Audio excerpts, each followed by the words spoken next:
सभी को नमस्कार। और हम जैसा कि आपको सर्वविदित है कि ग्रेड सेकंड के लिए अंतिम रूप से संस्कृत शिक्षा विभाग की जो वैकेंसी है उसके लिए टेस्ट सीरीज की शुरुआत हम 23 जून से कर चुके हैं। उसका ये केमिस्ट्री का वीडियो सॉल्यूशन है जो आपके सामने है। और पहला जो टेस्ट है हमने बिल्कुल निःशुल्क रखा है। आप एप्लीकेशन एग्जाम हेल्प सूरतगढ़ पर जाकर इसे टेस्ट को दे सकते हैं, उसकी पीडीएफ डाउनलोड कर सकते हैं। और इस प्रकार के प्रश्न इसमें समाहित किए गए हैं ताकि आपको आने वाली जो परीक्षा है उसमें टॉपिक वाइज हर एक सब्जेक्ट के अंदर केमिस्ट्री में, फिजिक्स में, बायो में आपको टॉपिक वाइज प्रश्न मिलेंगे और उस तरह के प्रश्न ही आपको एग्जाम आने वाली जो परीक्षा है उसके अंदर देखने को मिलेंगे। तो हम अब केमिस्ट्री का वीडियो सॉल्यूशन देखेंगे, उसके बाद आपको बायो और फिजिक्स के वीडियो सॉल्यूशन भी मिलेंगे। तो आप इस तरीके से जो शेड्यूल है अपने टेलीग्राम चैनल के माध्यम से या एप्लीकेशन के अंदर जो फ्री कंटेंट है उसमें हमने दे रखा है, आप देख सकते हैं। उसके अनुसार हमने 16 टेस्ट रखे हैं जिसमें कुछ रिवीजन टेस्ट हैं, कुछ शेड्यूल वाइज टॉपिक टेस्ट हैं, कुछ आपके बड़े पेपर हैं। तो आप उस तरीके से यदि इस सिलेबस को, बायो का थोड़ा सा बड़ा सिलेबस है, उसको जल्दी निपटाने के लिए, जल्दी सिमेटने के लिए हमने इसको 16 टुकड़ों में बांटा है। आप यदि इसका रिवीजन इस प्रकार से करेंगे तो आप आराम से 3-3.5 महीने के अंदर 3 से 4 बार जो सिलेबस है उसका आप रिवीजन कर पाएंगे। सभी जो टेस्ट हैं उनका वीडियो सॉल्यूशन भी रखा है ताकि जिन प्रश्न आपको नहीं आ रहे उनका हम आपको हल करके बताएं। तो ये टेस्ट सीरीज अंतिम रूप से सेकंड ग्रेड संस्कृत शिक्षा विभाग के लिए है, बिल्कुल अंतिम टेस्ट सीरीज है। तो आप ज़्यादा से ज़्यादा इसका लाभ लें ताकि आने वाली परीक्षा में आप अपनी जो सफलता है वो सुनिश्चित कर सकें। आगे हम दुलीचंद जी से रूबरू होंगे। दुलीचंद जी आपको 1 से 45 जो प्रश्न है केमिस्ट्री के उनका वीडियो सॉल्यूशन आपको देंगे। दुलीचंद जी। नमस्कार दोस्तों, एग्जाम हेल्प के ऑनलाइन प्लेटफॉर्म पे आपका हार्दिक स्वागत, अभिनंदन है। अपनी आज 23 जून को जो टेस्ट सीरीज स्टार्ट हुई है 3.0 सेकंड ग्रेड के लिए, उसका जो केमिस्ट्री पोर्शन है उसके जो 45 क्वेश्चन है, 45 क्वेश्चन है, उनका हम सोल्यूशन आज लेने वाले हैं। तो आज का जो अपना टेस्ट का जो टॉपिक था वो था classification of elements and periodicity, यानी कि तत्वों का वर्गीकरण और उनके गुणों में आवर्तता, ठीक है, उस पर आधारित है। तो पहले अपने बात करें कि इस टॉपिक में हमारा इंपॉर्टेंट क्या चीज है ना। तो जहां से क्वेश्चन सेकंड ग्रेड में पूछे जाते हैं, तो इनमें जब अपन ने विश्लेषण किया पेपरों का पिछले ईयर का, तो पता चलता है कि एक तो जो पीरियोडिसिटी है, पीरियोडिसिटी में जैसे आयनन ऊर्जा है, इलेक्ट्रॉन बंद होता है, यहाँ से प्रश्न ज्यादा उठ रहे हैं। दूसरा प्रश्न जो है नॉर्मली पूछ लेते हैं कि ये तत्व कौन से वर्ग से, कौन से ब्लॉक से या किस स्पेसिफिक नाम से संबंधित है ना। जैसे अपन बात करें डी ब्लॉक जो है संक्रमण तत्व के नाम से प्रसिद्ध है, ठीक है। तो वहां से कुछ क्वेश्चन पूछ रहे हैं, ठीक है। तो अपने जो आज अपना पेपर है उसमें उस तरह के क्वेश्चन और उसके और भी संभावित जो क्वेश्चन बन सकते हैं ना, जैसे मेंडलीफ की आवर्त सारणी अपने सिलेबस में दे रखी है, ठीक है, मॉडर्न पीरियोडिक टेबल दे रखी है, तो उनमें और कैसे क्वेश्चन बन सकते हैं, उनकी उपलब्धियों पे, उनकी कमियों पे, इन सब के बारे में अपना जो पेपर है वो सेट किया हुआ है। जो 45 क्वेश्चन है वो आप ये मान के चलो कि आपके इस टॉपिक के हर एक पार्ट को टच करेगा और उससे संबंधित है ना जितना क्वेश्चन बन सकता है उस क्वेश्चन को हमने इसमें समावेश किया है, ठीक है। तो अपने आगे की जो टेस्ट है वो भी सारे पेपर इसी प्रकार से सेट है, ठीक है। जो प्योरली जो सेकंड ग्रेड का सिलेबस दिया गया है उसमें जो टॉपिक है उसी टॉपिक के आधार पर उस पर उसी प्रकार उस क्वेश्चन को फ्रेम किया गया है ताकि हम सेकंड ग्रेड में अगर वो पर्सन आए तो हमारे से थोड़ा सा अनजाना पर्सन न हो, ठीक है। तो आज वाले पेपर के अपन स्टार्ट करते हैं। तो पहला क्वेश्चन जो है वो है कि सुमेलित करो, ठीक है। इसमें आपको एक साइड तत्व दे रखे हैं और एक साइड जो है कुछ विशेष नाम दे रखे हैं ना। तो इसमें जैसे सबसे पहले है सल्फर, है ना। तो सल्फर हमें पता है कि सल्फर आधुनिक आवर्त सारणी में जो ऑक्सीजन वर्ग है ना, उसका तत्व है, ठीक है।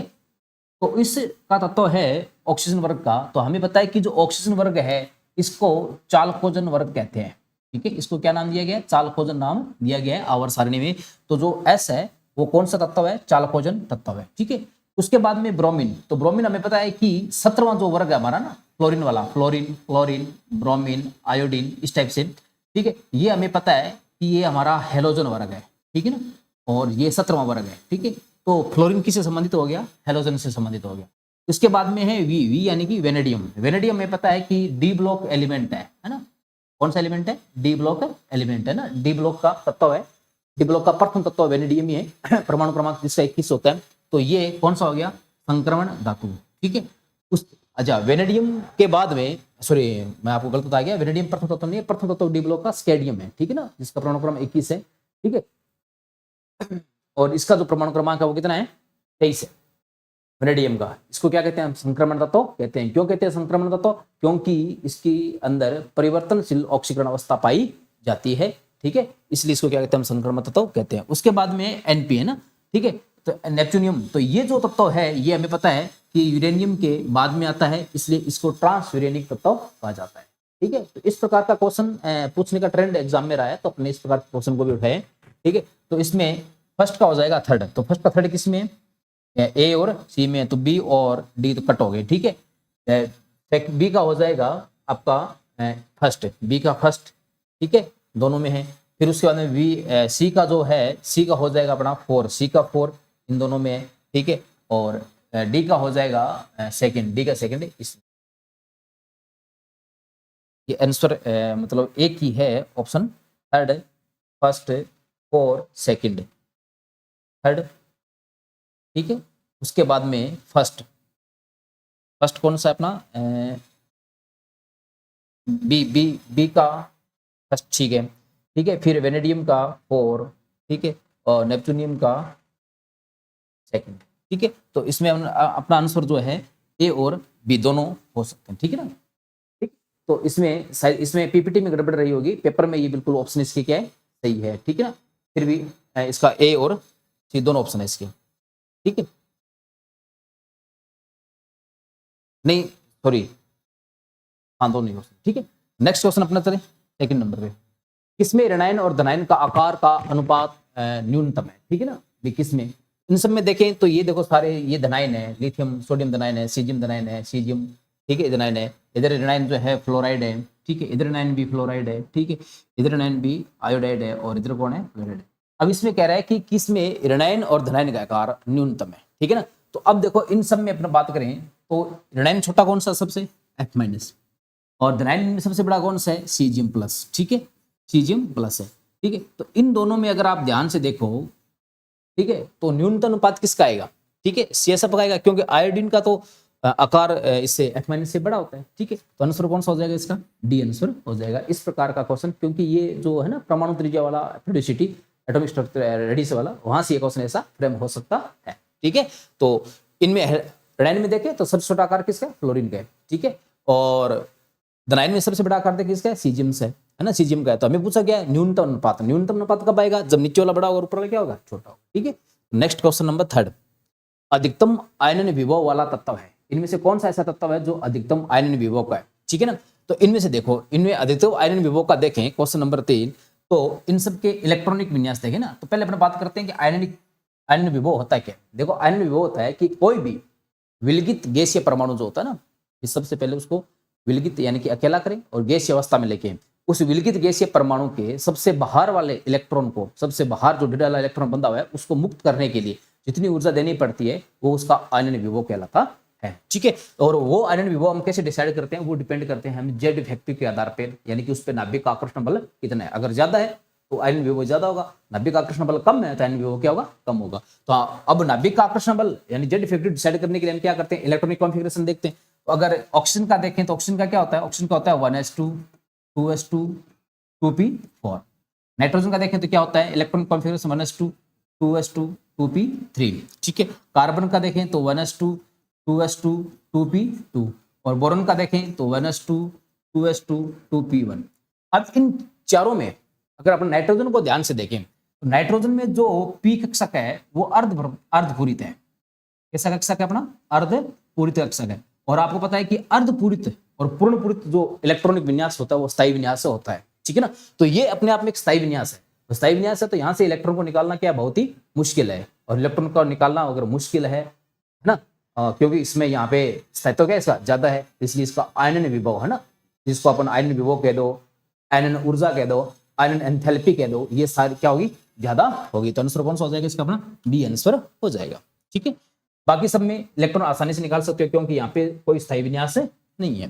नेक्स्ट क्वेश्चन, क्वेश्चन नंबर 4, तत्व जिसकी परमाणु संख्या 18 36 54 और 86 है, ठीक है, तो वो सारे तत्व किससे संबंधित है, ठीक है। तो हमें पता है कि 18 किसका होता है, ठीक है, आर्गन का होता है। आर्गन 18, 18 के बाद 36, ठीक है। तो ये सारे किससे संबंधित है? सारे सारे जो आवर्त सारणी में अक्रिय गैस से संबंधित है, यानी कि जिसको अपन शून्य वर्ग कहते हैं, ठीक है ना। ये शून्य वर्ग का परमाणु क्रमांक है और 18वां समूह जिसको अपन कहते हैं, ठीक है। तो ये 18वें समूह या शून्य वर्ग के क्या है? परमाणु क्रमांक है, और उसको अपन क्या कहते हैं? ये अक्रिय गैस कहते हैं। तो इस प्रकार के क्वेश्चन भी आपके आवर्त सारणी से उठा जा सकते हैं, ठीक है। नेक्स्ट क्वेश्चन नंबर 5, भेदन प्रभाव का क्रम है। भेदन प्रभाव क्या होता है? भेदन प्रभाव होता है कि जो परमाणु है, परमाणु में जो नाभिक है, उस नाभिक का इलेक्ट्रॉनों पे, कक्षकों पे अपना प्रभाव का क्रम, ठीक है, ठीक है। इनमें से अगर देखें तो एस कक्षक नाभिक के सबसे ज्यादा पास होता है, इसकी भेदन प्रभाव की आवश्यकता की सबसे ज्यादा होगी। पी उससे दूर होता है, डी उससे दूर होता है, एफ उससे क्या होता है? दूर है। तो भेदन प्रभाव का क्रम क्या होता है? ये क्रम होता है। एस का सबसे ज्यादा भेदन प्रभाव होता है, ठीक है ना, क्योंकि एस नाभिक के सबसे क्या होता है? पास होता है, इसलिए इससे इलेक्ट्रॉन निकालना बड़ा क्या होता है? मुश्किल होता है, इसलिए इसकी जो भेदन क्षमता होती है वो सबसे ज्यादा होती है, ठीक है। फिर उसके बाद में द्वितीय आयन विभव का सही क्रम क्या है? द्वितीय आयन विभव क्या होता है कि जैसे मान लो आपने कोई, आपके पास कोई एटम ए है, ठीक है, विलगित एटम, वहां पे आपने इसको क्या किया? इसको कुछ एनर्जी दे करके, ठीक है, ऊर्जा दे करके, और आपने इससे एक इलेक्ट्रॉन निकाल लिया, ठीक है। तो इसमें जो आपने ये जो ऊर्जा दी, ये इसका कहलाएगा प्रथम आयनन विभव, यानी कि आयनाइजेशन एंथैल्पी फर्स्ट, ठीक है। अब आप क्या करें? अब आप इससे, ठीक है, इससे एक इलेक्ट्रॉन और निकालें, यानी कि इसको और ऊर्जा दें, तो ये इसका द्वितीय आयन विभव कहलाएगा, ठीक है। अब ये +2 दर्शाएगा, ठीक है ना। तो अब इनमें पूछ रहे कि द्वितीय आयन विभव का सही क्रम क्या है, ठीक है। तो इसमें एलिमेंट दे रखे हैं, तो अपन क्या करेंगे? द्वितीय आयन विभव की बात करेंगे, ठीक है। तो आयन विभव कैसे निकालेंगे? वही सेम बात हम किसके आधार पर निकालेंगे? इलेक्ट्रॉनिक विन्यास के आधार पर निकालेंगे, क्योंकि इलेक्ट्रॉन विन्यास लिखते ही हमें क्या करेगा? तुरंत जेड इफेक्टिव की जानकारी मिल जाएगी, ठीक है। कार्बन का लिखें, ठीक है। तो यहां से देखें तो कार्बन का क्या होगा? 1s2 2s2 2p2। कार्बन के बाद में नाइट्रोजन दे रखे, तो 1s2 2s2 2p3, ठीक है। नाइट्रोजन और आपने को ऑक्सीजन दे रखा है, तो ऑक्सीजन का क्या आएगा? 1s2 2s2 2p4। और फ्लोरीन है, तो फ्लोरीन का 1s2 2s2 2p5, ठीक है। अब ध्यान से देखो, द्वितीय आयन विभव का पूछा है, यानी कि हमें इसकी बात नहीं करनी है, हमें इसकी बात करनी है। तो अगर मैं कार्बन से एक इलेक्ट्रॉन बाहर निकाल दूं, तो जब इसका मैं I2 के लिए बात करूंगा, तो यहां पे लास्ट वाले में क्या होगा? 2p1 होगा, I द्वितीय के लिए, ठीक है। अच्छा, इसके लिए अगर बात करूंगा तो यहां पे क्या होगा? 2p2 होगा, ठीक है। इसके लिए बात करूं तो यहां पे क्या होगा? 2p3 होगा, और इसके लिए बात करूं तो यहां पे क्या होगा? 2p4 होगा, ठीक है ना। तो पहला निकालने के बाद में द्वितीय के लिए बात करूं तो ये इलेक्ट्रॉनिक विन्यास होगा। अब इनमें ध्यान से देखो ऑक्सीजन को, ऑक्सीजन का जो है 2p3 हो चुका है, यानी कि अर्धपूरित विन्यास हो चुका है। क्या हो चुका है? इसका अर्धपूरित विन्यास हो चुका है, ठीक है। 2p, ठीक है, इसका क्या हो चुका है? अर्धपूरित विन्यास। और अभी आपको बताया था कि अर्धपूरित विन्यास क्या होता है? ज्यादा स्थायी होता है, यानी कि इन सब में सबसे ज्यादा जो द्वितीय आयन विभव होगा वो तो किसका होगा? ऑक्सीजन का होगा, ठीक है। तो इनमें ऑक्सीजन वाला ऑप्शन देखो, एक तो ये, एक ये, तो यानी कि ये दोनों कट देंगे, ठीक है। उसके बाद में किसका होगा? उसके बाद में बात करें नाइट्रोजन के बाद में किसका? देखो ऑक्सीजन का सबसे ज्यादा हो गया, क्योंकि, ठीक है। अच्छा, इसके बाद में किसका होगा? इन दोनों में देखो, ये 2p1 है, ये 2p2 है, और ये क्या है? 2p4 है। तो अब इनमें देखें तो इनमें उसके बाद ऑक्सीजन के बाद किसका होगा? फ्लोरीन का होगा, ठीक है। फ्लोरीन का क्यों होगा? क्योंकि फ्लोरीन की विद्युत ऋणता भी तो क्या होती है? ज्यादा होती है इनके की कंपेयर में, ठीक है, इन बाकी की कंपेयर में, ठीक है। उसके बाद में किसका होगा? नाइट्रोजन का। उसके बाद में किसका होगा? कार्बन का, है ना। तो कार्बन से नाइट्रोजन का ज्यादा क्यों है? क्योंकि नाइट्रोजन की विद्युत ऋणता कार्बन से ज्यादा है। अच्छा, नाइट्रोजन और फ्लोरीन में ज्यादा किसकी है? फ्लोरीन क्या होगा? द्वितीय आयन विभव, क्यों? क्योंकि फ्लोरीन की विद्युत ऋणता नाइट्रोजन से क्या होती है? ज्यादा, और विद्युत ऋणता ज्यादा है तो इसका अपने इलेक्ट्रॉनों पर आकर्षण क्या है, ठीक है। तो कुल मिलाकर के इसका ऑप्शन कौन सा हो जाएगा? सी ऑप्शन हो जाएगा, ठीक है ना। तो इस प्रकार से अपने इसको क्या करेंगे? डिफाइन करेंगे। क्वेश्चन नंबर 7 एथ में लेते हैं, है ना। ये हेलोजन दे रखा है और आगे दे रखा है ईएन। ईएन का मतलब यहाँ पे है विद्युत ऋणता, ठीक है। तो हमें पता है कि आवर्त सारणी में सर्वाधिक विद्युत ऋणता किसकी होती है? फ्लोरीन की होती है, ठीक है। उससे कम किसकी होती है? क्लोरीन की। और उससे कम किसकी होती है? सॉरी, है ना, क्रम के इस प्रकार से शब्द इसकी, फिर ऑक्सीजन की, फिर नाइट्रोजन की। ये तो मैं एक वर्ग की बात कर रहा हूँ, हेलोजन वर्ग की, ठीक है ना। हेलोजन वर्ग में आपने बताया कि वर्ग में ऊपर से नीचे जाते हैं तो विद्युत ऋणता घटती है। सबसे ज्यादा फ्लोरीन की, उससे बाद में क्लोरीन की, फिर ब्रोमीन की, फिर आयोडीन की, ठीक है। और पूरे आवर्त सारणी में बात करें तो सबसे ज्यादा किसकी होती है? फ्लोरीन की। उससे कम ऑक्सीजन की, उससे कम किसकी होती है? नाइट्रोजन की होती है, ठीक है। तो ये क्रम तो बिल्कुल क्या है? सही है, यानी कि सुमिलित क्रम है। फिर दूसरा है ईए का मतलब इलेक्ट्रॉन बंधुता, इलेक्ट्रॉन एफिनिटी, ठीक है ना, इलेक्ट्रॉन बंधुता, इलेक्ट्रॉन एफिनिटी का क्रम, ठीक है।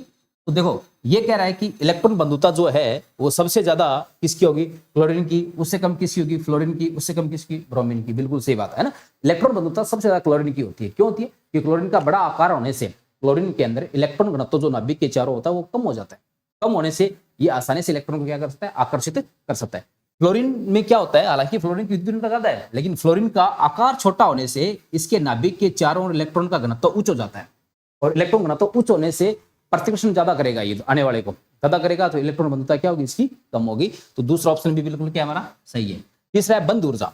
बंध ऊर्जा मतलब कि बंधु को तोड़ने के लिए आवश्यक ऊर्जा। तो देखो इसमें क्या है कि सबसे बंध ऊर्जा फ्लोरीन की होती है, नहीं, गलत बात है ना, क्योंकि फ्लोरीन का छोटा आकार होने से, ठीक है, इलेक्ट्रॉन घनत्व उच्च हो जाता है, और उच्च घनत्व होने से ये इलेक्ट्रॉन के बीच में क्या होता है, रिपल्सन होता है, प्रतिकर्षण होता है, और प्रतिकर्षण होने से इसकी बंध ऊर्जा क्या हो जाती है, कम हो जाती है। यानी कि इसकी बंध ऊर्जा का जो क्रम है वो कुछ इस प्रकार से होगा, सबसे ज्यादा बंध ऊर्जा क्लोरीन की, उससे कम किसकी, ब्रोमीन की, उससे कम किसकी, फ्लोरीन की, और सबसे कम किसकी, आयोडीन की, ठीक है। ये बंध ऊर्जा का क्रम होता है। तो हमारा आंसर कौन सा हो जाएगा, सी हो जाएगा, हमसे असम्मिलित उच्चैन। तो फ्लोरीन की बंध ऊर्जा कम होने के कारण क्या है कि फ्लोरीन का छोटा आकार होने से इस पर इलेक्ट्रॉन घनत्व ज्यादा हो जाता है, और इलेक्ट्रॉन घनत्व ज्यादा होने से, ठीक है, जो इलेक्ट्रॉनों का प्रतिकर्षण है वो बढ़ने से बंध ऊर्जा घट जाती है। फिर ये कह रहा है ऑक्सीकरण क्षमता। ऑक्सीकरण क्षमता का मतलब क्या है कि दूसरे का ऑक्सीकरण करना, यानी कि खुद का अपचयन करना, खुद इलेक्ट्रॉन ग्रहण करके, ठीक है। तो ऑक्सीकरण क्षमता सबसे ज्यादा किसकी होगी, फ्लोरीन की होगी। क्यों? क्योंकि फ्लोरीन की विद्युत ऋणता क्या है, सबसे ज्यादा होती है। तो ये क्या करेगा, दूसरे इलेक्ट्रॉन को अपनी ओर तरफ तुरंत क्या करेगा, आकर्षित करेगा, तो उसका क्या हो जाएगा, ऑक्सीजन हो जाएगा, खुद का क्या हो जाएगा, अपचयन हो जाएगा। तो सबसे ज्यादा किसकी होगा, फ्लोरीन की, फिर किसकी होगी, क्लोरीन की, फिर किसकी होगी, ब्रोमीन की। यानी कि ये कथन भी क्या है, सही कथन है, ठीक है ना। तो इस प्रकार हमें से तो पूछा है असम्मिलित, तो असम्मिलित हमने बता दिया कि ये कथन है, ठीक है ना। तो ये क्वेश्चन भी एग्जाम में घुमा फिरा कर इसको 2-4 बार इलेक्ट्रॉन बंधुता वाला पूछ लेते हैं कि किसकी ज्यादा है, किसकी कम है ना। तो यहाँ से भी अच्छा क्वेश्चन बन सकता है, ध्यान रखना अपने को। नेक्स्ट क्वेश्चन नंबर 8, किसकी आयनिक त्रिज्या सर्वाधिक है। तो अगर आप इन सारों ग्रुप को देखो तो इन सब में 10 इलेक्ट्रॉन है, ठीक है। इन सब में कितने इलेक्ट्रॉन है, 10 इलेक्ट्रॉन, यानी कि ये एक आइसो इलेक्ट्रॉनिक श्रेणी के सदस्य है ना, सम इलेक्ट्रॉनिक श्रेणी की क्या सदस्य है। तो हमें पता है कि सम इलेक्ट्रॉन श्रेणी में अगर बात करें, है ना, तो देखो कोई भी जैसे तत्व मान लो ए है, अगर इसमें इलेक्ट्रॉन ऐड होता है और ये ऋणायन बनाता है तो इसका एटॉमिक साइज, है ना, एटॉमिक साइज बढ़ जाता है, हमें पता है। यानी कि एटॉमिक रेडियस इसकी क्या करती है, बढ़ जाती है। क्यों? क्योंकि इलेक्ट्रॉन जोड़ने से, आप पहले इलेक्ट्रॉन बारो इलेक्ट्रॉन जोड़ने से क्या होता है, साइज रिपल्सन होने से साइज थोड़ा बढ़ जाता है, ठीक है। अगर इसी से आप एक इलेक्ट्रॉन निकाल लो तो ये क्या बनेगा, ए प्लस, ठीक है। इलेक्ट्रॉन निकालने से आपको पता है कि जेड इफेक्टिव क्या करता है, बढ़ जाता है, और जेड इफेक्टिव बढ़ने से जो एटॉमिक साइज है वो कम हो जाता है, ठीक है। यानी कि ऋणायन का आकार बड़ा होगा, ऋणायन का आकार क्या होगा, छोटा होगा। अच्छा, अगर उदासीन परमाणु है तो इसका आकार क्या होगा, इस प्रकार से होगा, ठीक है। इनका क्रम कैसे होगा, ऐसे। तो इन सब में तो 10 इलेक्ट्रॉन है, ठीक है। तो ये सम इलेक्ट्रॉन श्रेणी होगी। अगर सम इलेक्ट्रॉन श्रेणी है तो उसमें आपको पता है कि कंसेप्ट होता है कि सम इलेक्ट्रॉन श्रेणी में जिस पर जितना ज्यादा धनावेश उसका आकार उतना ही छोटा, और जिस पर जितना ज्यादा ऋणावेश उसका आकार उतना ही बड़ा होता है। तो इसमें देखो ये धनावेश है, इसका आकार तो सबसे छोटा होगा। अभी 3 ऋणावेश है, इनमें सबसे ज्यादा ऋणावेश किस पर है, कार्बन पर है, और जिस पर सबसे ज्यादा ऋणावेश होगा उसकी आयनिक त्रिज्या भी क्या होगी, सबसे ज्यादा होगी। यानी कि यहाँ पे आंसर क्या होगा, ए आंसर होगा। तो ये प्रश्न कहां से बनाए, ये बनाए आइसो इलेक्ट्रॉनिक सीरीज से, सम इलेक्ट्रॉनिक श्रेणी से बनाए, ठीक है। इस प्रकार का क्वेश्चन भी आपसे हो सकता है, ठीक है ना। तो इस प्रकार के और क्वेश्चन भी बन सकते हैं, जैसे, ठीक है, जैसे आपको मान लो 10 इलेक्ट्रॉन की सेट करके मान लो कोई ऐसे दे दिया आपको, ठीक है, एक ये दे दिया Na+, एक आपको ये दे दिया N, ठीक है, जैसे एक ये दे दिया आपको मान लो के। अब इसमें पूछ लेगा बस इनके, ठीक है ना, परमाणु सॉरी आयनिक त्रिज्या का क्रम लिखो, ठीक है, धनायनिक त्रिज्या का क्या लिखो, क्रम लिखो। तो इसमें देखो ये सारे 10-10 इलेक्ट्रॉन वाले, ठीक है। तो इनमें धनायनिक त्रिज्या का क्रम क्या होगा कि जिस पर सबसे ज्यादा प्लस आवेश उसकी त्रिज्या सबसे कम, और जिस पर सबसे कम प्लस आवेश उसकी त्रिज्या सबसे ज्यादा। क्योंकि प्लस आवेश जब बढ़ता है तो जेड इफेक्टिव बढ़ता है, और जेड इफेक्टिव बढ़ेगा तो वो क्या करेगा, इलेक्ट्रॉनों के कक्षकों को अपनी ओर क्या करेगा, आकर्षित करेगा, खींच लेगा, खिंचाव ज्यादा होगा, उससे साइज क्या हो जाएगा, कम हो जाएगा। तो यहाँ पर साइज का क्रम क्या होगा, सबसे ज्यादा साइज तो किसका होगा, सबसे ज्यादा साइज तो होगा सोडियम का, उससे कम किसका होगा, मैग्नीशियम का, उससे कम किसका होगा, एल्यूमिनियम का, और सबसे छोटा साइज किसका होगा, सिलिकॉन, ठीक है। तो इस प्रकार ये क्वेश्चन भी इस पे बन सकता है, ठीक है। नेक्स्ट क्वेश्चन, प्रथम आयनन ऊर्जा का क्रम क्या है। तो वही सेम बात है कि प्रथम आयनन ऊर्जा की बात करें अपन, ठीक है। तो प्रथम आयनन ऊर्जा में इसमें देखें कार्बन है, नाइट्रोजन है, ऑक्सीजन है, फ्लोरीन है, ठीक है। तो इनमें सबसे पहले ध्यान दें, ठीक है, प्रथम आयनन ऊर्जा की बात करें अपन तो देखो यहाँ ये सारे जो है एक ही आवर्त के तत्व है। अगर इनको आप ध्यान दें, सारे के सारे सेकंड आवर्त के तत्व है। इसमें कार्बन है, कार्बन के बाद में नाइट्रोजन आता है, नाइट्रोजन के बाद ऑक्सीजन आता है, ऑक्सीजन के बाद हम फ्लोरीन। ये सारे ध्यान से देखो आप, इनमें उस क्वेश्चन में डिफरेंस करने की थोड़ी सी कोशिश करना। ये एक ही आवर्त के तत्व है, ठीक है। हमें पता है कि अगर मैं आवर्त में लेफ्ट टू राइट जाऊं, दाएं से ठीक है, बाएं से दाएं जाएं, लेफ्ट टू राइट जाएं, तो हमें पता है कि विद्युत ऋणता तो बढ़ती है, ठीक है, और जेड इफेक्टिव भी क्या करता है, ठीक है। और अगर जेड इफेक्टिव बढ़ेगा तो सीधी सी बात है कि आयनन ऊर्जा यानी कि आयोनाइजेशन एंथैल्पी भी क्या करेगी, बढ़ेगी। इलेक्ट्रॉन गेन एंथैल्पी, सॉरी आयनीकरण ऊर्जा भी क्या करेगी, बढ़ेगी। तो इन सब में सबसे ज्यादा आयनीकरण ऊर्जा किसकी होगी, फ्लोरीन की होगी। उससे कम किसकी होगी, नाइट्रोजन की होगी। उससे कम किसकी, सॉरी फ्लोरीन किस, ठीक है, फ्लोरीन सबसे ज्यादा किसकी होगी, फ्लोरीन की। तो फ्लोरीन में देखो एक ही ऑप्शन है। उससे कम किसकी होगी, नाइट्रोजन की। क्यों, क्योंकि नाइट्रोजन में वही सेम बात है। अगर ऑक्सीजन और नाइट्रोजन की कंपेयर करें तो नाइट्रोजन में क्या होता है, वही अर्धपूरित विन्यास 1s2 2s2 2p3। और इससे कम किसकी होगी, ऑक्सीजन की होगी। और सबसे कम किसकी होगी। इस क्वेश्चन को पीछे वाले क्वेश्चन में डिफरेंस करने की कोशिश करना। यहां एक ही आवर्त के आपको तत्व दिए गए, जबकि उससे पीछे जो क्वेश्चन था, द्वितीय आयन विभव वाला क्वेश्चन था, ठीक है ना, वो सेकंड आईई के लिए था, ठीक है। और ये प्रथम आईई के लिए, प्रथम आयन ऊर्जा के लिए, वो किसके लिए था, द्वितीय आयन ऊर्जा के था। और यहां इसको एक ही आवर्त के लिए दिया गया, वो भी हालांकि एक ही आवर्त के लिए, ठीक है ना। तो इसको क्वेश्चन में थोड़ा डिफरेंस ध्यान रखना है कि सर यहाँ तो आंसर ये हो गया, वहां वैसे कैसे हो गया। तो वो द्वितीय आयन ऊर्जा के लिए था और ये किसके लिए, प्रथम आयन ऊर्जा के लिए, ठीक है। तो इसका नेक्स्ट सर्वाधिक भारी धातु है ना, पूरी आवर्त सारणी में अगर बात करें सबसे भारी धातु है ना, तो कौन सी है, ऑस्मियम, ठीक है ना, इनमें से, ठीक है। ये टंगस्टन, सिल्वर, ठीक है, ऑस्मियम और वोरेंशियम। ये एक फैक्चुअल क्वेश्चन है, एक बार एग्जाम में किसी में पूछा है तो मैंने इसको डाल दिया, ठीक है। तो थोड़े फैक्चुअल क्वेश्चन भी अपने को याद रहने चाहिए, बाई चांस कभी एक बार पूछ लेते हैं। हैलोजन के किस भौतिक गुणधर्म में लगातार और नियमित वर्त या ह्रास नहीं होता, है ना। जैसे अपना बात करें, हमें पता है कि वर्ग में अगर हम ऊपर से नीचे जाएं तो हमें पता है कि एटॉमिक रेडियस बढ़ती है, विद्युत ऋणता घटती है, ठीक है, ये तो हमें पता ही है। और आयनन ऊर्जा क्या करती है, घटती है। जेड इफेक्टिव भी क्या करता है, घटता है, ये तो हमें सब पता है, लगातार इनमें समय कमी होती है। लेकिन हैलोजन में एक ऐसा गुणधर्म है जिसमें नियमित वृद्धि नहीं होती है ना, और वो गुणधर्म कौन सा है, वो है आपका इलेक्ट्रॉन लब्धि एंथैल्पी। आपको बताया था कि क्लोरीन की इलेक्ट्रॉन लब्धि एंथैल्पी फ्लोरीन से क्या होती है, ज्यादा होती है। कारण वही फ्लोरीन का छोटा आकार होने से इलेक्ट्रॉनों पे आकर्षण क्या होता है, ठीक है। क्लोरीन में आकार का थोड़ा बड़ा होता है, इसलिए इलेक्ट्रॉनों को आसानी से ग्रहण कर लेते हैं, ठीक है। तो ये एक ऐसा है ना प्रॉपर्टी है, पीरियोडिसिटी है, जो नियमित परिवर्तित नहीं होती किसमें, हैलोजन में, ठीक है। नेक्स्ट क्वेश्चन, क्वेश्चन नंबर 12, परमाणु त्रिज्या का सही क्रम है, ठीक है। तो इसमें अपने को एलिमेंट दे रखे हैं, तो इनमें देखो सबसे पहले परमाणु त्रिज्या का सही क्रम देखो, है ना। तो आवर्त सारणी में पीरियोडिसिटी क्या होती है परमाणु त्रिज्या की, कि आवर्त सारणी में अगर अपने एक आवर्त में लेफ्ट टू राइट जाए तो जो परमाणु त्रिज्या होती है, एटॉमिक रेडियस होती है, वो बढ़ती है। और अगर वर्ग में ऊपर से नीचे जाए तो सॉरी एटॉमिक रेडियस यहाँ पे घटती है, और वर्ग में ऊपर से नीचे जाए तो एटॉमिक रेडियस क्या करती है, बढ़ती है, ठीक है ना। ये क्रम होता है, इसमें घटती है, इसमें बढ़ती है। तो सीधी सी बात है कि आवर्त सारणी में जो बाईं ओर एलिमेंट होगा उसकी परमाणु त्रिज्या सबसे ज्यादा होगी, तो दाईं ओर जो एलिमेंट होगा उसकी परमाणु त्रिज्या सबसे क्या होगी, कम होगी, ठीक है ना। तो अब इनमें देखें तो एलिमेंट में देखें तो इनमें देखो एल्यूमिनियम आ रहा है, सीजियम आ रहा है, तो है ना। तो सीजियम हमें पता है ये तो किसका एस ब्लॉक का एलिमेंट है, इसकी सबसे ज्यादा होनी चाहिए, ठीक है। तो या तो ऑप्शन ये होगा या ये होगा, ये दोनों ऑप्शन तो नहीं हो सकते। अब सीजियम के बाद में अगर आवर्त सारणी में अपनी स्थिति देखें तो सीजियम के बाद में, ठीक है, अच्छा देखें तो एल्यूमिनियम, कार्बन और सिलिकॉन है। इसमें देखो जो कार्बन है, ठीक है, वो है आपका सेकंड आवर्त का तत्व है, ठीक है।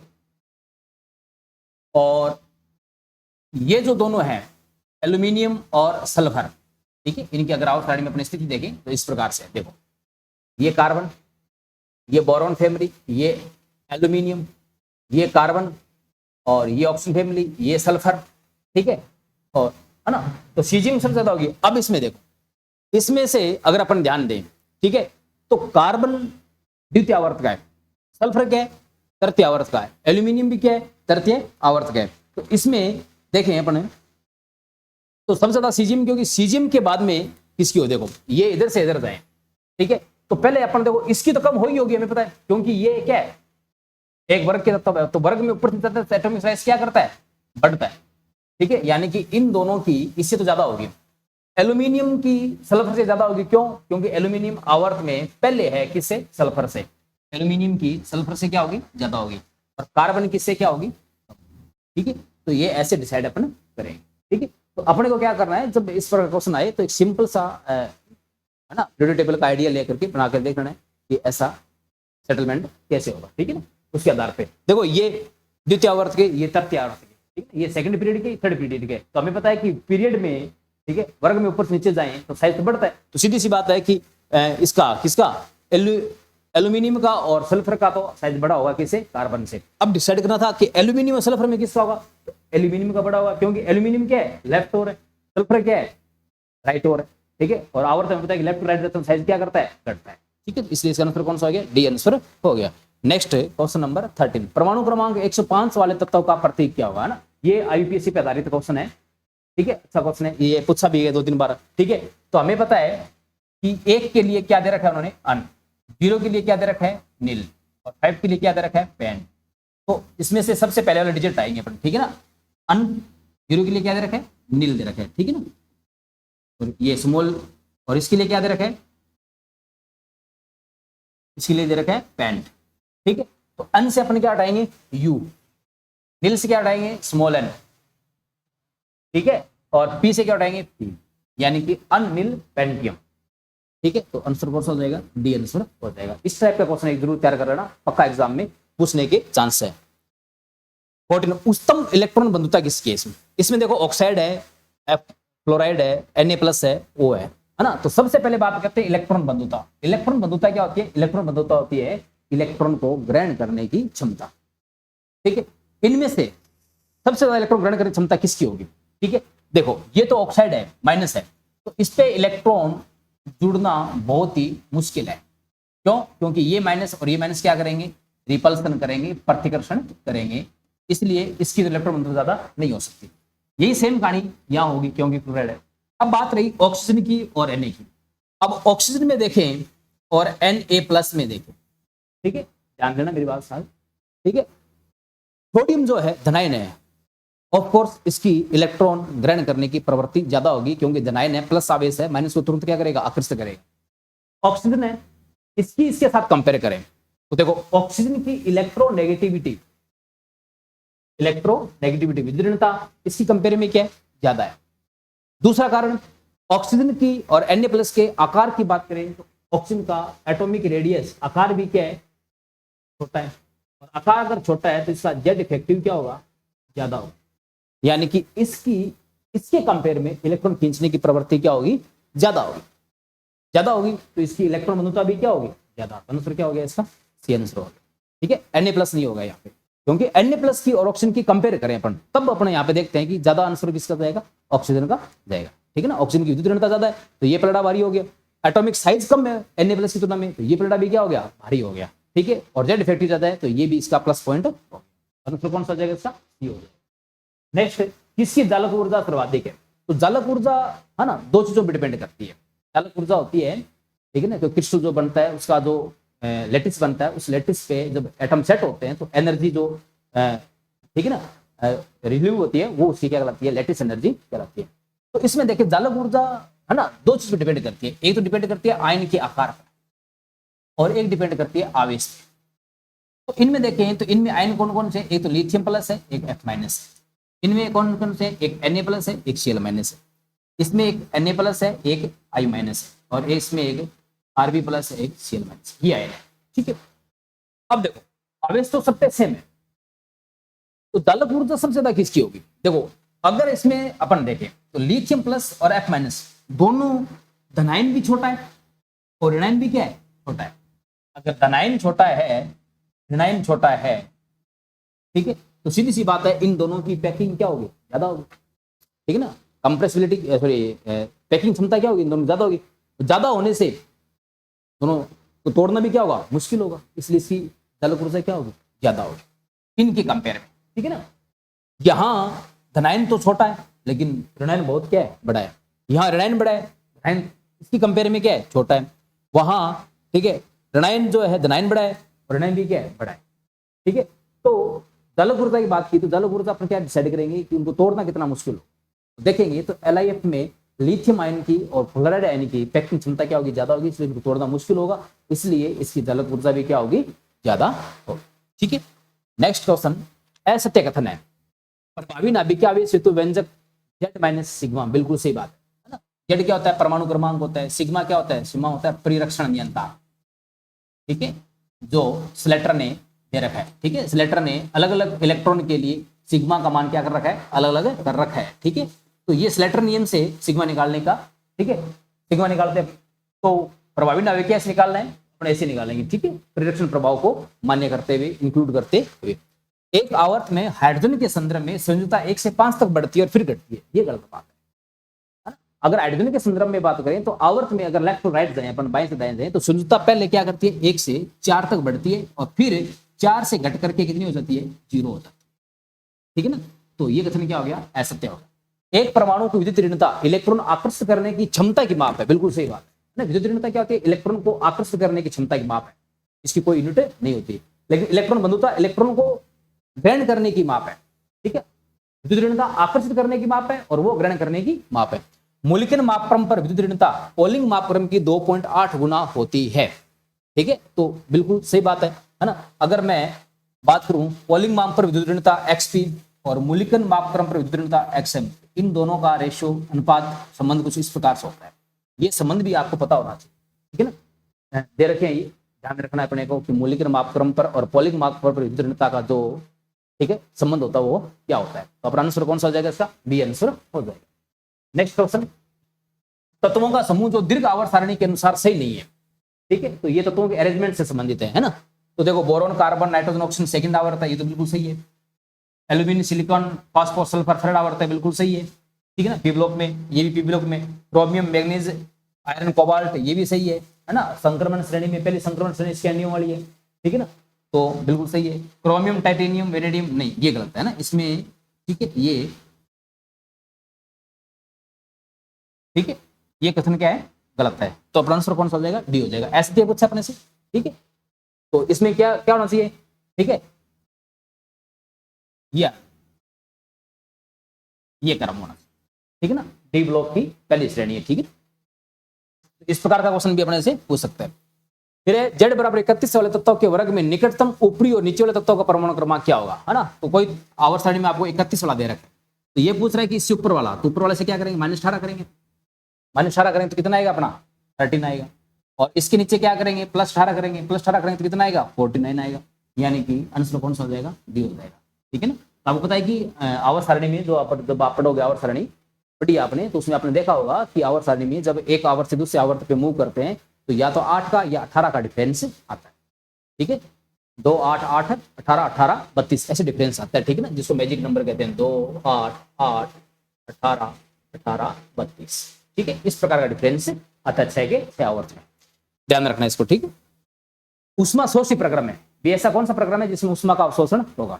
ठीक है, तो देखो अपने इसमें 2 पीरियोडिसिटी है। एक तो है आई का मतलब होता है इलेक्ट्रॉन को मुक्त करना, निकालने के लिए इसको क्या करना पड़ेगा, ऊर्जा देनी पड़ेगी। तो ये हमेशा कैसा होता है, एंडोथर्मिक होता है। यानी कि इसके लिए डेल्टा H हमेशा क्या होता है, पॉजिटिव होता है। एंडोथर्मिक बोले तो ऊष्मा। ठीक है, एक अपने पास है इलेक्ट्रॉन गेन एंथैल्पी, इलेक्ट्रॉन लब्धि ऊर्जा। इसमें क्या करते हैं, कोई भी एटम है उसके अंदर अपने इलेक्ट्रॉन जोड़ते हैं तो इस इलेक्ट्रॉन और एटम के जो आउटर मोस्ट इलेक्ट्रॉन, उनके बीच में क्या होता है, रिपल्सन होता है। रिपल्सन होने से ऊर्जा क्या करती है, बाहर निकलती है। डेल्टा H क्या होता है, इसका नेगेटिव होता है। ठीक है ना, यानी कि उसमें से हैप्पी होगा। लेकिन जब ये ऋणायन बन जाएगा, अब अगर आप इसमें इलेक्ट्रॉन जोड़ना है तो आपको ऊर्जा क्या करनी पड़ेगी, इसको देनी पड़ेगी। तो मतलब अब ये डेल्टा H क्या हो जाएगा, यहाँ पे पॉजिटिव, यानी कि प्रक्रम कैसा हो जाएगा, ऊष्मा शोषी हो जाएगा। ठीक है, तो अब अपने से पूछा इसमें से कौन सा ऊष्मा शोषी का प्रक्रम है। देखो ये सारे इलेक्ट्रॉन जुड़ रहे हैं, यानी कि सारे के सारे जो फंडे कंसेप्ट है वो विद्युत इलेक्ट्रॉन लब्धि ऊर्जा से संबंधित है। ठीक है, तो देखो इसमें उदासीन परमाणु इलेक्ट्रॉन जुड़ रहा है, ऊर्जा बाहर निकलेगी, सीधी सी बात है। इसका डेल्टा H क्या होगा, नेगेटिव, यानी कि ये ऊष्माक्षेपी होगा। इसमें भी ऊष्माक्षेपी होगा, इसमें भी ऊष्माक्षेपी होगा। लेकिन इसमें देखो, यहां अगर आपको इस इलेक्ट्रॉन को इसके साथ जोड़ना है तो इस इलेक्ट्रॉन के ऋणावेश और इस ऋणावेश के बीच में बहुत ज्यादा प्रतिकर्षण होगा, और प्रतिकर्षण होगा, रिपल्सन होगा, तो आपको ऊर्जा क्या करनी पड़ेगी, और देनी पड़ेगी। तो इसके लिए डेल्टा एच क्या होगा, डेल्टा एच पॉजिटिव होगा, यानी कि प्रक्रम कैसा होगा, प्रक्रम होगा ऊष्मा शोषण। ठीक है, इस प्रकार अपने को ये ध्यान रखना है, ऐसा क्वेश्चन भी आ सकता है। क्वेश्चन नंबर 20, सर्वाधिक विद्युत ऋणी का इलेक्ट्रॉन विन्यास है। तो आवर्त सारणी में आपको बताया था विद्युत ऋणता में सबसे ज्यादा विद्युत ऋणता किसकी होती है, फ्लोरीन की, उससे कम कितनी, ऑक्सीजन की, उससे कम किसकी होती है, नाइट्रोजन की। तो सबसे ज्यादा विद्युत ऋणी कौन हो गया, फ्लोरीन आवर्त सारणी में, और उसका इलेक्ट्रॉन विन्यास क्या होगा, 1s2 2s2 2p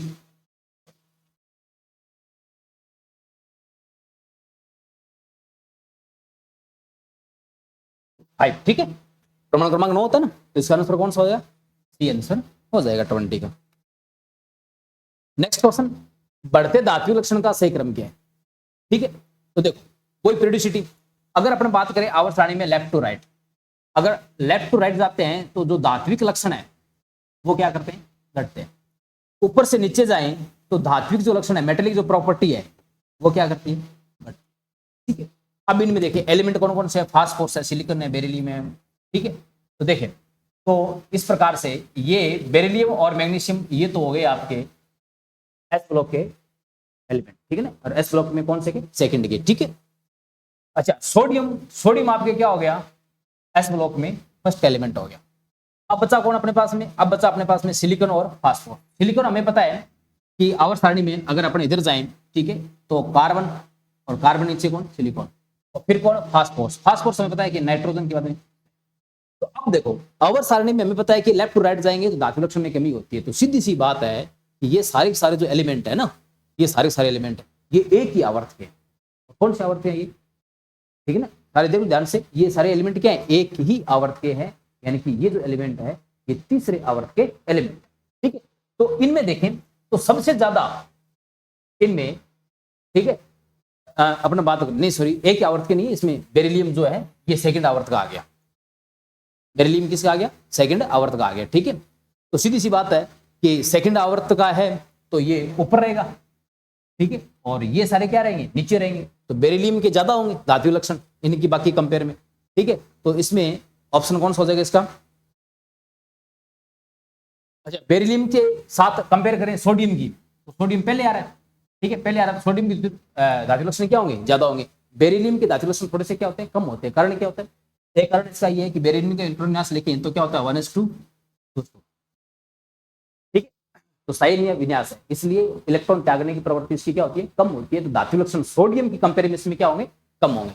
ठीक है, वैसे पीरियोडिसिटी में देखें तो बेरिलियम का ज्यादा होना चाहिए, लेकिन बेरिलियम का स्थायी विन्यास होने से इलेक्ट्रॉन त्यागने की प्रवृत्ति क्या होती है, कम होती है। ठीक है, तो इसमें से अगर अपन देखें तो सबसे पहले इस साइड है ना, सबसे पहले कौन आ रहा है, सोडियम आ रहा है, तो ज्यादा सोडियम की होगी। सोडियम के बाद में कौन आ रहा है, मैग्नीशियम का आ रहा है, और मैग्नीशियम के बाद में कौन आ रहा है, बेरिलियम। ठीक है ना, अब देखो वैसे और ज्यादा होनी चाहिए मैग्नीशियम की, बेरिलियम ज्यादा होना चाहिए, क्योंकि वर्ग से ऊपर से चलते हैं तो धातु लक्षण क्या करते हैं, बढ़ते हैं। ठीक है, ठीक है, उसके बाद में सिलिकॉन और फास्फोरस में बात करें तो सिलिकॉन के क्या होंगे, ज्यादा होंगे, और फास्फोरस के क्या होंगे, कम होंगे, क्योंकि फास्फोरस क्या आ रहा है, ज्यादा दाईं तरफ है आ रहा है। ठीक है, तो इसका आंसर कौन सा हो जाएगा अपना, ए आंसर हो जाएगा। अर्धपूरित और पूर्णपूरित इलेक्ट्रॉन विन्यास संरचनाएं ज्यादा स्थायी होती है। इसका कारण क्या है ना, जैसे अभी अपन देख रहे हैं नाइट्रोजन के अंदर बात की थी अपन, इसका कारण होता है विनिमय ऊर्जा। ठीक है, और विनिमय ऊर्जा यानी कि ज्यादा होने की वजह से ये क्या होता है, इनका विन्यास क्या होता है, स्थायी होता है। ठीक है, किसकी न्यूनतम ऋणात्मक इलेक्ट्रॉन लब्धि एंथैल्पी है, यानी कि ऐसा कौन सा है जिसकी इलेक्ट्रॉन लब्धि एंथैल्पी सबसे कम ऋणात्मक है। ठीक है, इलेक्ट्रॉन लब्धि एंथैल्पी क्या होती है, इलेक्ट्रॉन लब्धि एंथैल्पी कोई भी एटम है उसमें एक इलेक्ट्रॉन जोड़ने पर जो ऊर्जा बाहर मुक्त होती है उसको इलेक्ट्रॉन लब्धि एंथैल्पी कहते हैं। जब इलेक्ट्रॉन ऊर्जा मुक्त होगी तो सीधी सी बात है डेल्टा एच क्या होगा, नेगेटिव होगा। ठीक है, अब जो जितना इलेक्ट्रॉन जोड़ेगा ऊर्जा उतनी ज्यादा बाहर निकलेगी, उतनी ज्यादा क्या होगी, ऋणात्मक होगी। ठीक है, और जो कम जोड़ेगा ऊर्जा कम बाहर निकले तो कम क्या होगी, ऋणात्मक होगी। इन सब में देखें फास्फोरस की बात करें तो फास्फोरस का इलेक्ट्रॉन देखो क्या होगा, 1s2 2s2 2p6 3s2 3p3 ये होगा। ठीक है, इसका सल्फर का देखें, ठीक है, तो सल्फर का क्या होगा 3p4 होगा, क्लोरीन का क्या होगा 3p5 होगा, और फ्लोरीन का क्या होगा, फ्लोरीन की जो है वो क्या होगी 2p5। ठीक है, अब देखो फ्लोरीन में आपको पता है कि वैसे ही इलेक्ट्रॉन एंथैल्पी इसकी क्या होती है, कम होती है। छोटा आकार होने से रिपल्शन क्या होता है, ज्यादा होता है। ठीक है, अब देखो इन सब में अगर देखें तो फास्फोरस में ध्यान से देखो, फास्फोरस का इलेक्ट्रॉन विन्यास क्या है, अर्धपूरित है। और अर्धपूरित होने से इसकी इलेक्ट्रॉन ग्रहण करने की पावर क्या होगी, क्षमता क्या होगी, कम होगी। क्षमता कम होगी तो ऊर्जा भी बाहर क्या निकलेगी, कम निकलेगी, बाहर कम निकलेगी, तो ऋणात्मक भी क्या होगी, सबसे कम होगी इन सब में से। ठीक है, तो आंसर कौन सा हो जाएगा इसका, ए आंसर हो जाएगा। नेक्स्ट क्वेश्चन,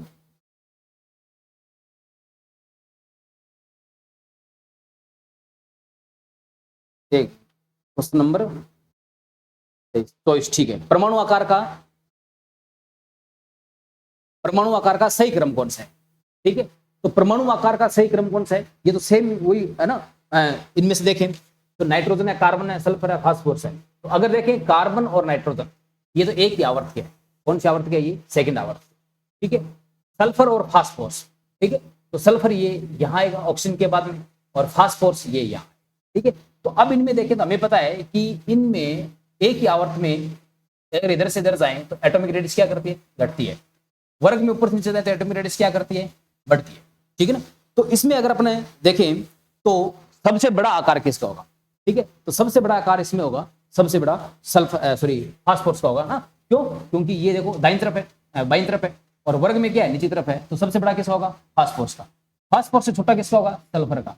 अब इसमें ऊपर वाले, क्योंकि तीसरे आवर्त के तत्वों का आकार तो दूसरे आवर्त में हमेशा बड़ा ही होगा।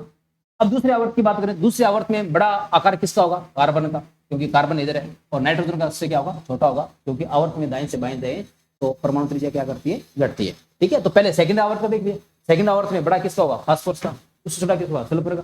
फिर हमने इससे देख लिया फर्स्ट आवर्त का देख लिया, आंसर कौन सा गया इसका, ये आंसर हो गया। आधुनिक आवर्त सारणी में आवर्त व्यक्त क्या करता है ना, तो आवर्त क्या व्यक्त करता है वास्तव में, आधुनिक आवर्त सारणी में वास्तव में जो आवर्त होता है, अगर आप इलेक्ट्रॉन कॉन्फ़िगरेशन देखोगे तो आवर्त व्यक्त करता है मुख्य क्वांटम संख्या। ठीक है, नेक्स्ट क्वेश्चन नंबर 26, असम्मिलित विकल्प है ना, ये वही। ठीक है, ध्यान से देखो, Al+3 Mg+2 Na+F-, ये सारे 10 इलेक्ट्रॉन वाले एलिमेंट है, यानी कि सारे कम इलेक्ट्रॉनिक श्रेणी वाले एलिमेंट है, आइसो इलेक्ट्रॉनिक श्रेणी वाले एलिमेंट है। तो इनमें आयनिक त्रिज्या का, तो आपको पता था कि अगर आइसो इलेक्ट्रॉनिक है तो धनायन अगर है तो उसका साइज कम होगा, ऋणायन का साइज क्या होगा, बड़ा होगा। तो सीधी सी बात है कि F- बड़ा होगा, ये बात तो बिल्कुल क्या सही है। ठीक है, उसके बाद में बताया था मैंने आपको, धनावेश जितना ज्यादा होगा साइज उतना क्या होगा, छोटा होगा। तो देखो इसका धनावेश सबसे ज्यादा है, साइज सबसे छोटा होगा, तो यानी कि ये कथन तो अपना बिल्कुल क्या सही है। प्रथम आयनन ऊर्जा बोरॉन, कार्बन, नाइट्रोजन, ऑक्सीजन। ठीक है, तो ये ध्यान से देखो तो ये एक ही, ठीक है, आवर्त के एलिमेंट है, बोरॉन, कार्बन, नाइट्रोजन और ऑक्सीजन। हमें पता है कि इधर से इधर जाएं, इधर से इधर जाएं तो जो जेड इफेक्टिव है वो क्या करता है, बढ़ता है, बढ़ने से आई भी क्या करेगा, बढ़ेगा। अब बात करें प्रथम आयनन ऊर्जा की, तो प्रथम आयनन ऊर्जा की देखिए बात करें तो ऑक्सीजन है, ऑक्सीजन का इलेक्ट्रॉन विन्यास क्या होगा, वही 1s2 2s2 2p, एक मिनट थोड़ा साफ लिखते हैं इसको, 1s2 2s2 2p4। नाइट्रोजन का लिखे तो 1s2 2s2 2p3। तो ध्यान से देखो नाइट्रोजन में अर्धपूरित आ गया, अर्धपूरित आने से नाइट्रोजन का प्रथम आयनन विभव ऑक्सीजन से क्या होता है, ज्यादा होता है, लेकिन ये तो कह रहा है कम हो रहा है, तो यानी कि ये कितने क्या हो गया, असम्मिलित हो गया। एक तो ये असम्मिलित हो गया, फिर क्या कह रहा है IBr-Cl इलेक्ट्रॉनलब्धि ऊर्जा। अभी अपने बात की फ्लोरीन की इलेक्ट्रॉनलब्धि ऊर्जा फ्लोरीन से कम होती है, क्यों होती है, फ्लोरीन का छोटा आकार होने से रिपल्सन क्या होता है, ज्यादा होता है, और ज्यादा होने से इसकी इलेक्ट्रॉनलब्धि ऊर्जा क्या होगी, कम होगी। ठीक है, फ्लोरीन की क्या होगी, ज्यादा होगी, यानी कि ये भी क्या हो गया, असम्मिलित हो गया। फिर धातु त्रिज्या लिथियम, सोडियम, पोटेशियम, रुबिडियम है ना, तो ये एस ब्लॉक में प्रथम वर्ग के एलिमेंट है। तो हमें पता है कि वर्ग में जब ऊपर से नीचे जाते हैं तो साइज क्या करता है, बढ़ता है, साइज बढ़ता है, यानी धातु त्रिज्या क्या करेगी, बढ़ेगी। ये कथन बिल्कुल क्या सही है। तो हमारे असम्मिलित कौन कौन से हो गए, एक सेकंड हो गया और एक थर्ड हो गया। ठीक है, ये जो दो है ना प्रथम आयनन ऊर्जा, इलेक्ट्रॉनलब्धि ऊर्जा वाला, ये क्वेश्चन एग्जाम में कई बार पूछे हैं, इन पे खास तौर पे अपने को ध्यान रखना है। नेक्स्ट है, यदि एक परमाणु का इलेक्ट्रॉन विन्यास 1s2 2s2 2p6 3s2 3p6 3d3 4s2 है, तो इसका समूह संख्या क्या होगी। तो समूह संख्या यानी कि वर्ग संख्या निर्धारित करनी है, तो आपको क्या करना है, सबसे जो लास्ट वाला है ना उसके इलेक्ट्रॉन को जोड़ना है।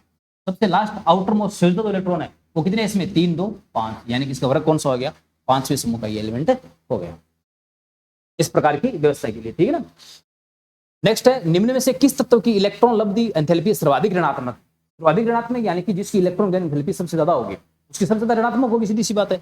तो हमें पता है कि इन सब में सबसे ज्यादा किसकी होती है, क्लोरीन की होती है ना, क्लोरीन की होगी, क्लोरीन की अपेक्षा क्लोरीन की ज्यादा होती है, इसलिए इसकी सबसे ज्यादा क्या होगी, ऋणात्मक होगी। ठीक है, एक ये क्लोरीन वाला प्रश्न, एक वो पीछे अपन न्यूनतम ऋणात्मक फ्लोरीन वाला फास्फोरस वाला किया था ना, एक वो क्वेश्चन। दोनों क्वेश्चन ध्यान से रखना, इनको एग्जाम में कंफ्यूज आपको कर सकते हैं। विकिरण संबंध प्रदर्शित करने वाला तत्व है। विकिरण संबंध क्या होता है कि आवर्त सारणी में जैसे प्रथम वर्ग का एक तत्व है लिथियम, वो दूसरा वर्ग का जो तत्व होता है मैग्नीशियम, उसके साथ में समानता प्रदर्शित करता है। समानता प्रदर्शित करने के कारण एक तो है इनका समान आयनन विभव और दूसरा होता है इनके लगभग समान त्रिज्या। इस वजह से ये क्या करते हैं, एक दूसरे से गुणों में समानता प्रदर्शित करते हैं, ठीक है ना। तो इसको क्या कहते हैं, विकिरण संबंध करते हैं। तो विकिरण संबंध जो प्रदर्शित करता है वो द्वितीय आवर्त करता है, किसके साथ में, तृतीय आवर्त के साथ में। तो द्वितीय आवर्त के तत्व, तृतीय आवर्त के तत्व यानी कि बी और सी दोनों, ठीक है।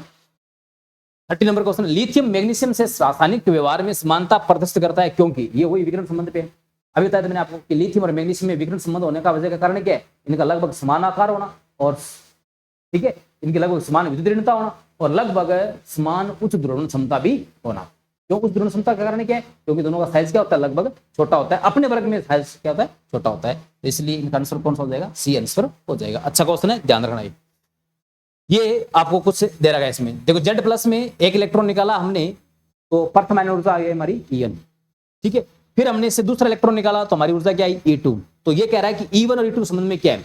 तो आपको मैंने बताया था कि अगर आपने पहला इलेक्ट्रॉन निकाल लिया है तो प्रथम आयन ऊर्जा आपकी क्या होगी, E1 होगी। अब आप दूसरा इलेक्ट्रॉन निकालोगे, दूसरा इलेक्ट्रॉन निकालना क्या होता है, मुश्किल होता है, क्योंकि धनायन बनने से जेड इफेक्टिव बढ़ जाता है और जेड इफेक्टिव अगर बढ़ जाएगा तो आपकी आयन ऊर्जा का मान भी क्या करेगा, बढ़ जाएगा। यानी कि सीधी सी बात है कि E2 का मान E1 से क्या होगा, ज्यादा, ठीक है।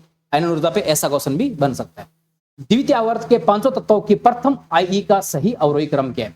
अब पांचों तत्वों की पूछा है ना, तो पांचों तत्वों की बात करें द्वितीय आवर्त के, ठीक है। तो अपने जैसे इसमें बेरिलियम से चालू है ना, बेरिलियम, बेरिलियम के बाद में बोरॉन, बोरॉन के बाद में कार्बन, नाइट्रोजन, ऑक्सीजन और फ्लोरीन, ये आ गई।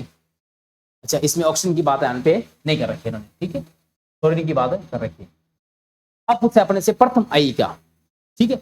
तो प्रथम IE की बात करें अपने, है ना, तो इसमें देखो प्रथम IE अगर एक आवर्त की बात करें तो एक आवर्त में पता है कि लेफ्ट टू जब राइट जाते हैं तो IE का मान बढ़ता है। क्यों बढ़ता है, क्योंकि लेफ्ट टू राइट जाने पर एटॉमिक रेडियस कम होती है, जेड इफेक्टिव क्या करता है, बढ़ता है, ठीक है ना।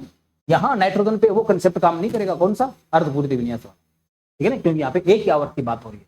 अगर नाइट्रोजन की कंपेयर होती है दूसरे आवर्त के साथ में तो जरूर वहां पे वो कंसेप्ट अपने को यूज करना होता, ठीक है। तो यहाँ सबसे ज्यादा किसी होगी, फ्लोरीन की, ठीक है, प्रथम IE की। उससे कम किसकी होगी, नाइट्रोजन की। उससे कम किसकी होगी, कार्बन की। उससे कम किसकी होगी, अब ध्यान देना धन्यवाद। अब बोरोन और बेरिलियम में देंगे तो बोरोन का होता है 1s2 2s2 2p1, बेरिलियम का होता है 1s2 2s, यानी ये तो फुल भरे हुए हैं, फुल भरे हुए हैं, तो इससे इलेक्ट्रॉन निकालना तो और ही क्या है, बोरोन से तो बहुत ज्यादा क्या है, मुश्किल है। इसलिए बेरिलियम की क्या होगी, बोरोन से ज्यादा होगी, यानी कि आंसर कौन सा हो जाएगा इसका, ये आंसर हो जाएगा, ठीक है। अच्छा क्वेश्चन है, ध्यान रखना अपने को। ऑक्साइडों के क्षारीय स्वभाव का सही क्रम क्या है। तो अगर आवर्त सारणी की बात करें, एक आवर्त में लेफ्ट टू राइट जाए तो जो ऑक्साइड होते हैं, है ना, आपको पता है कि धातु क्षारीय ऑक्साइड बनाती है और अधातु अम्लीय ऑक्साइड बनाती है, ठीक है। तो ये बात करें कि जो क्षारीय ऑक्साइड के गुणधर्म है ना, अगर लेफ्ट टू राइट जाए तो क्षारीय ऑक्साइड के गुणधर्म क्या करते हैं, घटते हैं, ठीक है। और ऊपर से नीचे जाएंगे तो सीधी सी बात है कि क्षारीय ऑक्साइड के गुणधर्म क्या करेंगे, बढ़ेंगे, क्योंकि धातु लक्षण क्या करते हैं, बढ़ते हैं, ठीक है। अम्लीय ऑक्साइड की बात करें, लेफ्ट टू राइट जाए तो अम्लीय ऑक्साइड क्या करते हैं, अम्लीय ऑक्साइड की प्रवृत्ति क्या करती है, बढ़ती है, क्योंकि अधातु लक्षण बढ़ते हैं। और ऊपर से नीचे जाए तो अम्लीय ऑक्साइड की प्रवृत्ति घटती है, क्योंकि अधातु लक्षण भी घटते हैं।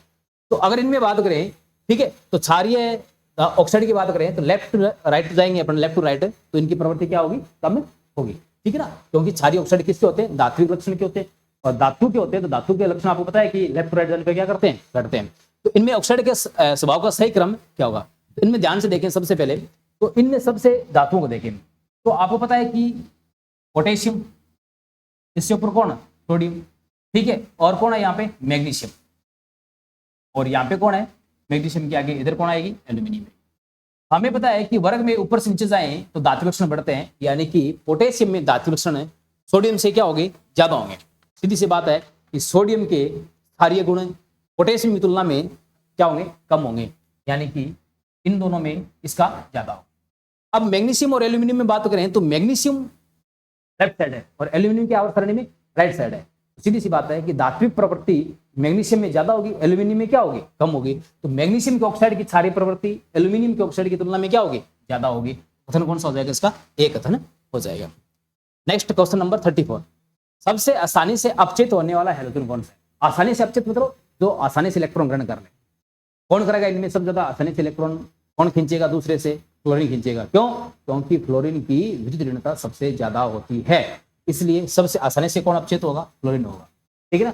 यहाँ आप वो कंसेप्ट निकला देना इलेक्ट्रॉन लब्धि ऊर्जा वाला, वो इलेक्ट्रॉन लब्धि ऊर्जा के लिए बात है, यहाँ अपचयन से संबंधित बात है। अपचयन इलेक्ट्रॉन खींचने की प्रवृत्ति, इलेक्ट्रॉन ग्रहण करने की प्रवृत्ति है।